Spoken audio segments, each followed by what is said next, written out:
जय मसीह की। आज का जो डिवोशन है, जो पिछले डिवोशन से जुड़ा हुआ है। मैंने पिछले बार एक सवाल पूछा था कि परमेश्वर का ज्ञान पहले आता है या परमेश्वर को पुकारना और उसकी आराधना करना पहले आता है।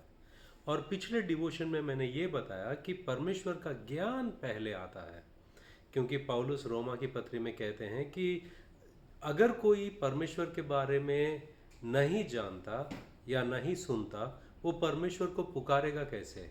अगर पुकारने के लिए ज्ञान की ज़रूरत इसलिए है कि जब वो जानता नहीं तो वो किसे पुकारेगा और पुकार कर क्या मांगेगा या क्या पूछेगा। इसलिए परमेश्वर का ज्ञान पहले आता है और परमेश्वर की आराधना और उसकी स्तुति और उस पर विश्वास बाद में आता है।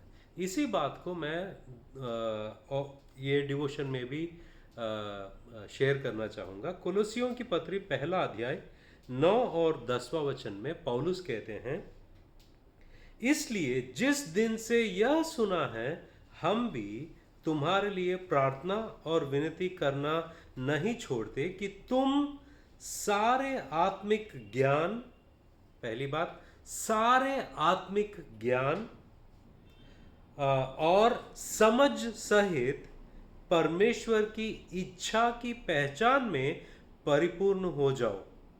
दो बातों को पौलुस यहाँ पर कहते हैं कि हम भी तुम्हारे लिए यह प्रार्थना और विनती करना नहीं छोड़ते कि तुम, मतलब विश्वासियों के बारे में कहते हैं कि तुम परमेश्वर के, तुम सारे आत्मिक ज्ञान, पहली बात जो है सारे आत्मिक ज्ञान, नंबर 1, और समझ, ज्ञान और समझ। किसके बारे में ज्ञान और किसके बारे में समझ? परमेश्वर के बारे में। सारे परमेश्वर के ज्ञान और समझ सहित परमेश्वर की इच्छा की पहचान में परिपूर्ण हो जाओ, ताकि तुम्हारा चाल चलन प्रभु के योग्य हो और वह सब प्रकार से प्रसन्न हो और तुम में हर प्रकार के भले कामों का फल लगे और तुम परमेश्वर की पहचान में बढ़ते जाओ। मतलब हम अगर हमारे जिंदगी में फल लाना हो, परमेश्वर की इच्छा के अनुसार चलना हो और हम परमेश्वर को प्रसन्न करते हुए ऐसी जिंदगी जिए, इन सारे चीजों से पहले आता है परमेश्वर के बारे में समझ और परमेश्वर का ज्ञान। और परमेश्वर का ज्ञान और परमेश्वर का समझ हमें कैसे मिलेगा? परमेश्वर के वचन से मिलेगा।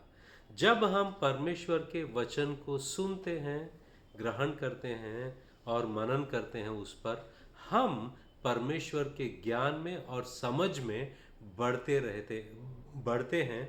और इसी समझ में जब हम बढ़ते हैं, उसके इच्छा के अनुसार हम चल पाएंगे, उसको प्रसन्न करेंगे और हमारा जिंदगी जो है वो फलदायक बनेगा। इसलिए परमेश्वर के ज्ञान को हासिल करने के लिए हर प्रयास करो, हर कोशिश करो। संडे को जो वचन शेयर किया जाता है उसे सुनो। ये जो डिवोशंस आपके लिए हम निकालते हैं, हर दिन एक डिवोशन आता है, ताकि आप परमेश्वर के वचन को जानो। जैसे जैसे आप परमेश्वर के वचन को जानते रहोगे, परमेश्वर के ज्ञान में और समझ में बढ़ते रहोगे। अगर ज्ञान और समझ नहीं है, तुम किस रीति से चलते हो तुमको खुद पता नहीं होगा। इसलिए हर प्रयास करो, हर दिन डिवोशंस देखो और वचन को याद रखो और उसके अनुसार अपने ज़िंदगी में चलते रहो, ताकि आप परमेश्वर को भाता हुआ ज़िंदगी जिए और परमेश्वर को प्रसन्न करते हुए ऐसी ज़िंदगी जिए और आपका ज़िंदगी में फल और लाए। परमेश्वर आपको आशीषित करे। God bless you.